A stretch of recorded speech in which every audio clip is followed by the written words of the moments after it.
my name is Tiffany and welcome back to my channel. I am back with another upcycle by littletoh where I take old forgotten items and give them a new life. I will warn you that this may be my most chaotic video yet, and this journey definitely tested my patience, but I did end up with this adorable dress. So if you want to show me some love, make sure to give this video a thumbs up and subscribe to my channel. I also wanted to give a huge shout out to Parade for sponsoring today's video, and I am doing a giveaway for a chance to win $100 off their entire site, so keep watching to see how to enter and let's get sewing. This is the curtain I'll be upcycling. The material is pretty heavyweight but not very structured, and I just love this blush pink color. I was looking on Pinterest for some sewing inspiration and I came across this Carolina Herrera dress and I am in love. The curtain I'll be using I've actually had for a while, and I remember when I bought it, I really liked the color and I knew I wanted to turn it into a dress, so this is just perfect. To start, let's take a closer look at the original dress and just break it down a little bit. This is the Carolina Herrera embroidered heart strapless dress. It has an exaggerated sweetheart neckline and of course these stunning colorful hearts. This dress has an A-line mini skirt and a zipper along the center back. Here is a closer look at the bodice, and you can see that there's a center front seam, a side seam, a princess seam, and this seam here that shapes the bust. For the bodice pattern, I decided to draft my own because I wanted it to be as close as the original dress as possible, but if you don't want to draft your own pattern, I did find this free one from Mood Fabrics, and I think that it would work really well. You would have to adjust the neckline as well as crop the length, but I think this would be a great option, so I'll make sure to link it down below. Here are the pattern pieces for my top, and here it is cut out of the fabric. Then I went ahead and cut out all of my mirrored pieces. Next is to sew them all together, and you should have something that looks like this. For the skirt, I'm going to go with a quarter circle skirt, and there are a ton of resources for this online, and Mood Fabrics has a great circle skirt calculator, so definitely use that, and I'll make sure to link that down below. Based on my measurements, here are the pieces I cut out for the back of my skirt, which I'm placing right sides facing. I've also used iron-on interfacing to stabilize the center back. I'll sew these together from this point to the hem, leaving the top open for the zipper, and here is what the back of the skirt should look like now. I'm placing the front of my skirt right sides facing, and I'll sew these together along the side seams. Now that the skirt is done, I can attach it to the top, and I pin them right sides facing, making sure to line up the side seams. Now I'll sew together, and you should have something that looks like this. Next step is to sew in the invisible zipper. I'm not gonna lie, I was actually feeling really confident about this project, but the sewing gods have come to humble me. I don't know why, but this is what the zipper looks like on. I honestly don't know what the problem is because the zipper is so puckered when I have the dress on, but it lays completely flat when it's not on my body. I don't know what to do. The plan was to have this dress ready by Valentine's Day, and that's just not gonna happen, and I'm okay with that because I just want to figure out how to fix this. And I don't know who needs to hear this, but sometimes sewing sucks. So it's actually been a couple of days since I last worked on the dress because I just could not for a while. I was honestly getting very frustrated with the situation and I just couldn't figure out how to get the zipper to lay flat, but I posted it onto my socials and you all really came through with the suggestions. Based on the suggestions, I think that there are basically 3 main reasons why the zipper is not laying flat, so I kind of wanted to go through them and see if we can figure this out. The first was to use interfacing or stay tape along the zipper, and I know that this isn't my issue because I did use interfacing to try to stabilize the fabric. The second is to do a sway back adjustment, which is essentially just shortening the length of the back bodice, which I actually think may be my issue, but I also wanted to talk about the third suggestion, which is that the back of my skirt may be a little bit too tight to accommodate my hips. In full transparency, I'm honestly not entirely sure what the problem actually is, so I'm gonna try the sway back adjustment first, and worst case scenario, if that doesn't work, then I'm gonna cut out larger pieces for the back of my skirt. I seam ripped my dress apart and then I drew a tapered line from the side seam to the center back. I cut off the excess fabric, making sure both sides were even. Then I noticed that the back of my skirt didn't quite line up with the front along the top, so I decided to trim a little bit off the top here as well. I'll sew the dress back together and it's already looking so much better. So I feel like with all of the zipper drama, this video has definitely become a little bit chaotic, so I wanted to try to lighten the mood and change the vibes with a giveaway. As I mentioned earlier, this video is sponsored by Parade. If you haven't heard of Parade, they are an amazing company that is inclusive and sustainable, and they are known for making the comfiest underwear. As you all know, I love taking old discarded items and giving them a new life. However, the one thing I can't upcycle is underwear. So I was so excited when Parade sent me a few things to try out. I am telling you, this underwear is so comfortable.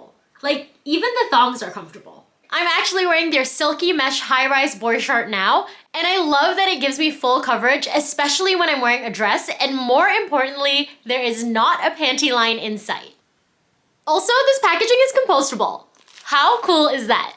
For a chance to win $100 off their entire site, here are the giveaway details. First is to make sure you give this video a thumbs up and subscribe to my channel. Second is to follow me and Parade on Instagram at littletoh and at Parade. And finally, Parade is all about body positivity and being your truest self, so comment down below something you love about yourself. It doesn't matter if it's big or small or silly or serious, I would love to hear it. I'm gonna leave detailed instructions with additional information on exactly how to enter this giveaway in the description box down below, so make sure you check that out. And if you don't win this giveaway, not to worry, I have a promo code you can use as well. My code littletohgives35 gets you 35% off. I've also included a link down below that you can use to get 35% off site-wide, and let's get back to sewing.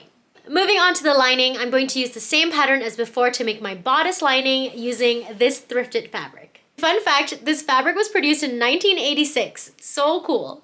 Here is the lining sewn together, and before I sew this to the shell, I'm going to use bias tape to create channels for the boning I'll use later.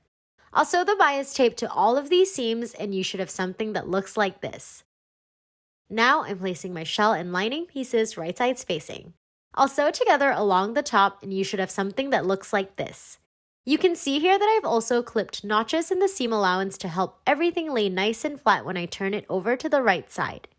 I'll give this a good press, and I've also understitched the lining to the seam allowance to keep it from peeking out to the right side. Moving on, here is the shell right sides up and the zipper sewn onto the center back. I'm placing my lining right sides facing, sandwiching the zipper. I'll sew to secure and then repeat this on the other side, and this is what it should look like at this point. Next is to insert the boning into the channels that I created earlier using the bias tape, and I chose to use spiral steel boning because I prefer it over plastic boning. To finish the lining, my plan was to fold the raw edge under and hand sew this to the shell, but I ended up changing my mind and I finished it using bias tape instead. So initially the plan was to line the skirt as well, but if I'm being completely honest, I am terrified and I don't really want to attempt that because I feel like it's going to mess up the zipper somehow, and I'm just not gonna do it. So because I'm not lining the skirt, I'll hide the raw edges on the side seam by folding the seam allowance under and sewing that in place, and I'll use bias tape to encase the raw edges and the zipper along the center back. This material was exceptionally difficult to work with, so I had to use a ton of pins when I was hemming the dress, but thankfully Daisy offered a ton of support, and here is the finished hem.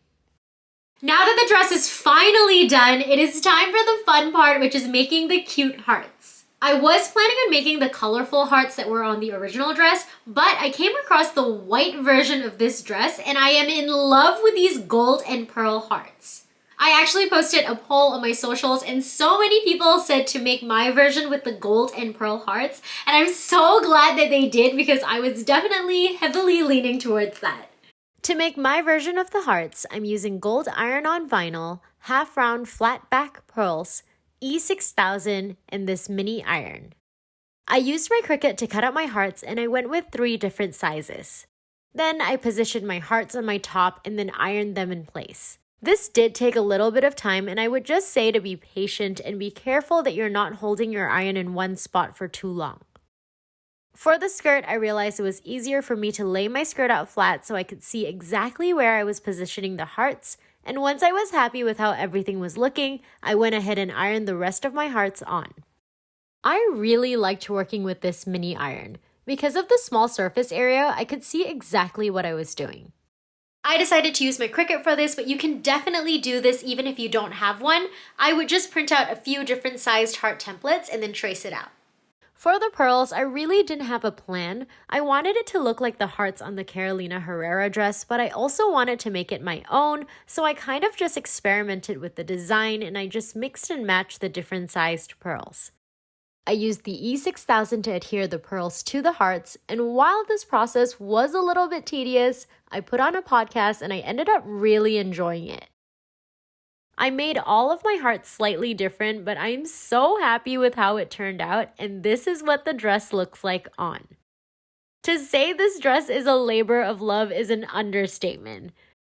I feel like I've worked on this dress for so long, but also no time at all.